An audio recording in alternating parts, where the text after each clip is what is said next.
ہم جیسے گنہگار سیاکار خطاکاروں کے لیے بنائی ہے۔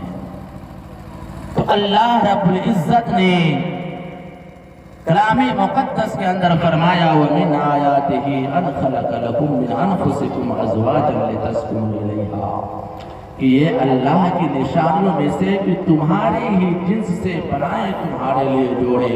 اور کیوں بنائے؟ تو اللہ رب العزت خود ارشاد فرماتا ہے لِتَسْكُنُوا إِلَيْهَا، تاکہ تم ان سے آرام حاصل کر سکو، تاکہ تم ان سے سکون حاصل کر سکو، تاکہ تم ان سے قرار پا سکو، اپنے قلب مضطرب کو قرار دے سکو۔ اس لیے اللہ تبارک و تعالیٰ نے عورتوں کی تخلیق فرمائی ہے، وجود بخشا ہے۔ لیکن آج کے دور حاضرہ میں جب جائزہ لیا جاتا ہے تو جس کو اللہ تبارک و تعالیٰ نے سکون کے لیے پیدا کیا تھا، اللہ تبارک و تعالیٰ نے جسے سکون کے لیے بنایا ہے، لیکن آج ہم اور آپ اسی سکون کی چیز کو زحمت تصور کرتے ہوئے نظر آتے ہیں۔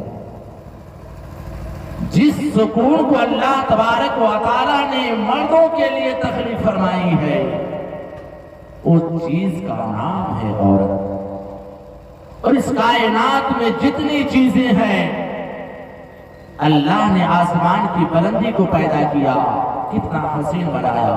اللہ نے زمین کا فرش بچھایا، کتنا حسین بچھایا۔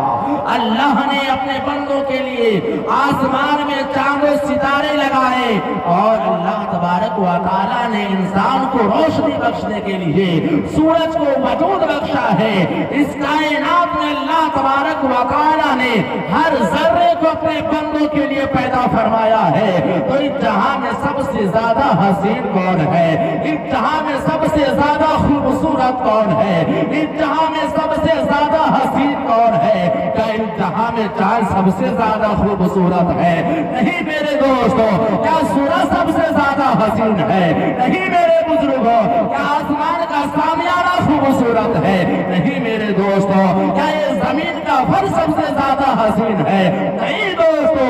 اس کائنات میں جو سب سے زیادہ حسین و جمیل ہے وہ کوئی اور چیز نہیں ہے، بلکہ سب سے زیادہ حسین جس ذات کا نام ہے اس ذات کا نام عورت کا ہے۔ عورت سب سے زیادہ کائنات میں حسین ہے۔ تو میرے دوستوں، میرے بزرگوں، آج یہ شادی بیاہ کے موقع سے جس کو ہمارے آقا صلی اللہ علیہ وسلم نے فرمایا النکاح نصف الایمان، کہ نکاح آدھا ایمان ہے، جس کے بارے میں پیارے آقا صلی اللہ علیہ وسلم نے فرمایا کہ نکاح کو آسان کرو، اور سب سے زیادہ آسان، سب سے زیادہ سہل اگر کسی دین کے اندر شادی ہے تو مذہب اسلام کے اندر ہے۔ مذہب اسلام سے زیادہ آسان اور سہل کسی بھی دیان و مذاہب کے اندر نہیں پائے جاتے۔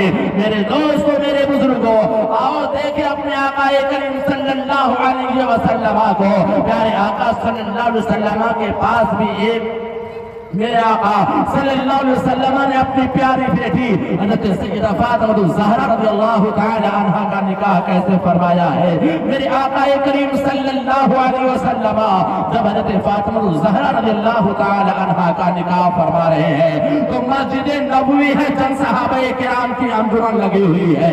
پیارے آقا صلی اللہ علیہ وسلم نے اپنے صحابہ میں اعلان فرمایا کہ اے میرے صحابہ، اے میرے ساتھیوں، سنو سنو، میں آج کی تاریخ میں اپنی بیٹی سیدہ فاطمہ الزہرا رضی اللہ تعالی عنہ کا نکاح میں حضرت علی سے کرنے جا رہا ہوں۔ پیارے آقا صلی اللہ علیہ وسلم نے اپنے صحابہ کی انجمن میں اعلان فرمایا، اور اسی تاریخ میں اعلان فرمایا۔ پیارے آقا صلی اللہ علیہ وسلم جو اپنی بیٹی فاطمہ الزہرا رضی اللہ تعالی عنہ کا نکاح فرما رہے ہیں تو کس انداز سے فرما رہے ہیں، اور آج ہم اور آپ ہیں تو اپنے آپ کو نبی کا غلام کہا کرتے ہیں، مصطفیٰ کا دیوانہ کہا کرتے ہیں، آقا دو جہاں صلی اللہ علیہ وسلم کے غلامی کا ثبوت پیش کرتے ہوئے نظر آ رہے ہیں۔ لیکن کیا ہم اور آپ نے سوچا کہ کیا پیارے آقا صلی اللہ علیہ وسلم نے اپنی بیٹی فاطمہ الزہرا رضی اللہ تعالی عنہ کا نکاح کیا ہے تو کس شان و شوکت کے ساتھ کیا ہے، کس انداز سے کیا ہے؟ ہم نے سوچنے کی کوشش کی، بہت آسان طریقہ میرے آقا نے دیا ہے۔ حضرت فاطمہ الزہرا رضی اللہ تعالی عنہ سے اجازت لیتے ہیں اور آقا فرماتے ہیں میری بیٹی فاطمہ آج کی تاریخ میں تمہارا نکاح علی سے میں کرنے جا رہا ہوں، کیا تم مجھے اس بات کی اجازت دیتی ہو؟ آقا کریم صلی اللہ علیہ وسلم حضرت فاطمہ الزہرا رضی اللہ تعالی عنہ فرماتے میرے بابا جان آپ جسے چاہے ہمارا نکاح فرما دے، میں آپ کی رضا میں میں راضی ہوں۔ پیارے آقا صلی اللہ علیہ وسلم نے حضرت فاطمہ الزہرا رضی اللہ تعالی عنہ کا نکاح حضرت علی سے کیا۔ پیارے آقا صلی اللہ علیہ وسلم نے کھجور پاک سے نکاح ہو گئے، شادی ہو گئی۔ میرے آقا نے ڈھول نہیں بجوائے تھے، بازے نہیں بجوائے تھے۔ میرے آقا کریم صلی اللہ علیہ وسلم نے پورے مدینہ کے لوگوں کو کھانے کی دعوت نہیں دی تھی، بلکہ چند صحابہ کرام کی موجودگی ہے، ان چند صحابہ کرام کی موجودگی میں آقا نے کھجور بانٹ دیا، شادی ہو گئی۔ اور پیارے آقا صلی اللہ علیہ وسلم نے پیغام دے دیا، اے میرے کلمہ پڑھنے والوں، اے میرے غلاموں، سنو سنو، اگر تمہارے اندر استطاعت نہ ہو تو تم قرض مت لینا، قرض تلے مت دب جانا۔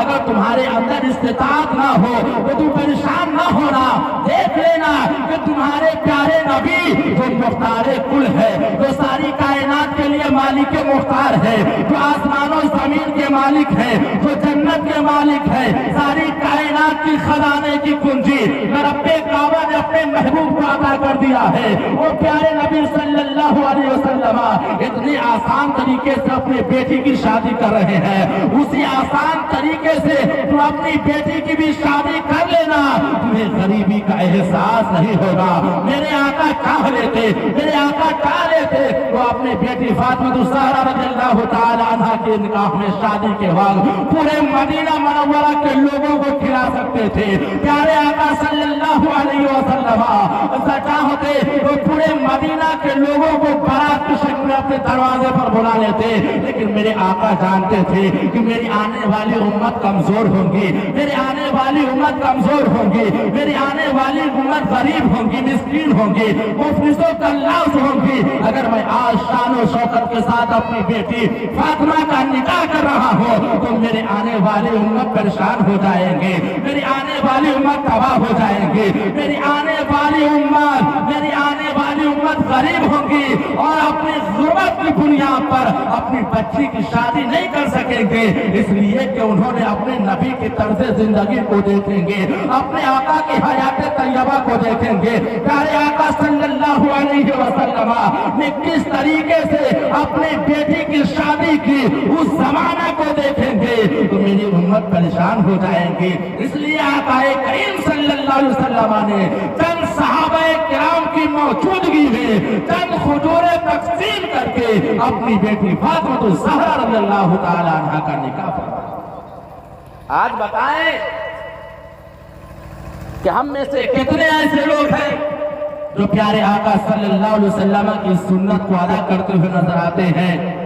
میرے آقا کریم صلی اللہ علیہ وسلم کے دیوانوں، آج اس شادی بیاہ کے موقع سے اتنے حرام کاریاں ہوا کرتی ہے، اتنے گناہ ہوا کرتے ہیں کہ جتنے ہم شادی بیاہ کے موقع سے ثواب نہیں کما پاتے، اس سے زیادہ ہم حرام کاریاں اور اپنے نامے اعمال میں گناہوں کا انبار لیے پھرتے ہوئے نظر آتے ہیں، لیکن ہمیں ذرہ برابر احساس نہیں ہوتا ہے۔ حرام کاریوں کی بات آ گئی تو سنتے چلے ایمان والو، ایمان تازہ ہو جائے گا۔ آج شادی بیاہ کے موقع سے ہمارے سماج اور معاشرے میں ایک ایسا برائی جنم لے لیا ہے، ایک ایسا برائی جنم لے لیا ہے کہ جس کا خاتمہ ہمارے لیے بہت ضروری ہے۔ میرے دوستوں، میرے بزرگوں، جب شادی بیاہ ہوتی ہے تو اس موقع سے ڈی جے بجائے جاتے ہیں، اس پہ رشک کیے جاتے ہیں، اس پہ ناچا جاتا ہے، جس میں ہماری بہو بھی ناچتی ہوئی نظر آتی ہے، ہماری بیٹیاں بھی ناچتی ہوئی نظر آتی ہے، ہمارے سماج اور معاشرے کے نوجوان طبقے بھی ناچتے ہوئے نظر آتے ہیں۔ میرے دوستوں، گانے کے حوالے سے میں ایک حدیث پیش کرتا چلو۔ میرے آقا کریم صلی اللہ علیہ وسلم فرماتے ہیں کہ جو انسان گانا نہ گاتا ہو بلکہ وہ گانا سننے کے ہی عادی کیوں نہ ہو۔ آج ہم نوجوان طبقوں سے کہنا چاہتے ہیں کہ آج کے نوجوان طبقے اور فون کے ذریعے سے جب سونے گئے گانے کو اپنے کانوں سے سنتے رہے، سو کر کے اٹھے گانے سننا شروع کر دیا۔ آؤ نبی کریم کی حدیث ملاحظہ کرو نوجوانوں، پیارے آقا صلی اللہ علیہ وسلم فرماتے ہیں کہ گانے والا نہ ہو بلکہ وہ انسان صرف گانا سنتا ہو تو جب کل میدان محشر قائم ہوگا، نفسی کا عالم ہوگا، بلا کی گرمی ہوگی، نہ حشر کا سامان ہوگا، نہ کوئی کسی کا پرسان حال ہوگا، سب اپنے اپنے حالات میں مستغرق ہوں گے۔ پیارے آقا صلی اللہ علیہ وسلم فرماتے ہیں جب وہ انسان جو گانا سننے والا ہوگا رب کے حضور حاصل کیا جائے گا، رب کعبہ اپنے فرشتوں سے فرمائے گا اے میرے فرشتوں، یہ میرا نافرمان بندہ ہے جس نے دنیا میں میری نافرمانی کیا کرتا تھا، جس چیز سے میں نے باز رہنے کا حکم دیا اس کام کو انجام دیتا تھا، اے میرے فرشتوں جاؤ اور جہنم سے شیشے پگھلا کر کے لاؤ اور اس کے کان میں ڈال دو جس کان سے وہ سنا کرتا تھا۔ اللہ اکبر، یہ جہنم کے شیشے پگھلا کر کے ہمارے اور آپ کے کان میں ڈالے جائیں گے۔ آج ہم دنیاوی اعتبار سے سوچ لے ذرا کہ اگر ایک سرائی کی تیر ہمیں ہماری انگلی میں لگ جائے تو ہمارے دل سے آہ نکل جاتی ہے، ہماری زبان سے آہ نکل جاتی ہے، اور کل میدان محشر میں جہنم کے شیشے کو پگھلا کر کے گانا سننے والے کے کان میں ڈالا جائے گا، وہاں پہ کیا ہوگا؟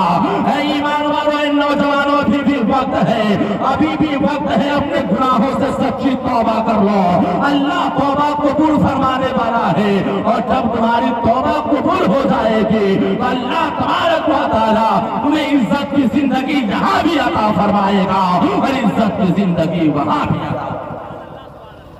میرے دوستوں، میرے بزرگوں، اور ہمارے اسلام کی شہزادیاں بھی کم نہیں ہیں، وہ بھی یہی کہتی ہوئی نظر آتی ہے کہ گانا نہ بجایا جائے تو شادی معلوم ہی نہیں ہوتی، گانا نہ بجایا جائے تو شادی کا پتہ ہی نہیں چلتا کہ یہاں شادی ہو رہی ہے، کسی کا میت پڑا